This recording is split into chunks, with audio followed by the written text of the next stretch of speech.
Hey guys, কি খবৰ আজি আপোনালোকৰ মাজলৈ এটা নতুন ভিডিঅ' লৈ আহিছো যদি ভিডিঅ'টো চাই ভাল লাগে like comment share and subscribe কৰি দিব ৰেংগনি টিভিত সম্প্ৰচাৰিত হৈ থকা অসমৰ জনপ্ৰিয় ধাৰাবাহিক বেহাৰবাৰী আউটপোষ্টত জনপ্ৰিয় অভিনেতা অভিনেত্ৰীসকলে মাহেকত কিমান দৰমহা লাভ কৰে জানেনে আপোনালোকে আজি এই ভিডিঅ'টো মাধ্যমেৰে সবিশেষ জনাম গতিকে ভিডিঅ'টো অলপ স্কিপ নকৰাকৈ শেষলৈকে চাই থাকিব আমি প্ৰথমতে ক'বলৈ লৈছো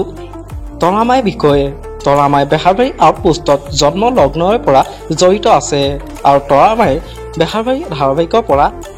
মাহেলী 25,000 পৰা 30,000 টকা ভিতৰত লাভ কৰে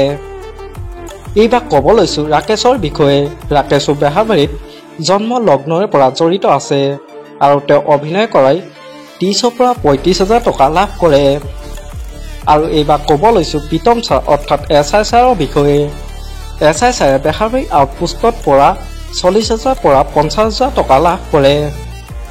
আৰু এইবাৰ জনাব লৈছো মুকুতা ডেকাৰ বিষয়ে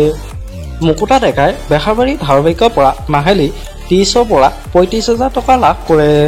এইবাৰ আহিছো বিউটি বাইলুঙৰ বিষয়ে বিউটি বাইলুঙে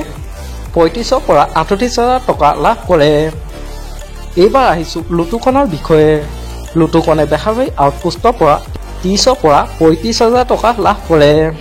আৰু এইবাৰ ৰিচাৰ বিষয়ে ক'বলৈ লৈছো ৰিচাই বেহাৰবাৰী আউটপোষ্টৰ পৰা 25 পৰা 30,000 টকা লাভ কৰে এইবাৰ আহিছো বেহাৰবাৰী আউটপোষ্টৰ এজন জনপ্ৰিয় অভিনেতা কে ছাৰৰ বিষয়ে কে ছাৰে বেহাৰবাৰী আউটপোষ্টত অভিনয় কৰি 45,000 পৰা 50,000 টকা লাভ কৰে আৰু শেষত ক'বলৈ ওলাইছো বেহাৰবাৰী আউটপোষ্টৰ এজন অন্যতম জনপ্ৰিয় অভিনেতা মোহনৰ বিষয়ে মোহনে বেহাৰবাৰী আউটপোষ্টত অভিনয় কৰি 45 পৰা 52,000 টকা লাভ কৰে আপোনালোকে বাৰু জনপ্ৰিয় ধাৰাবাহিক বেহাৰবাৰী আউটপোষ্টত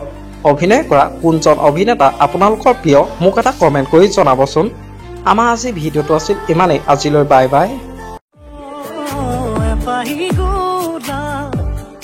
তোমাৰ বাবে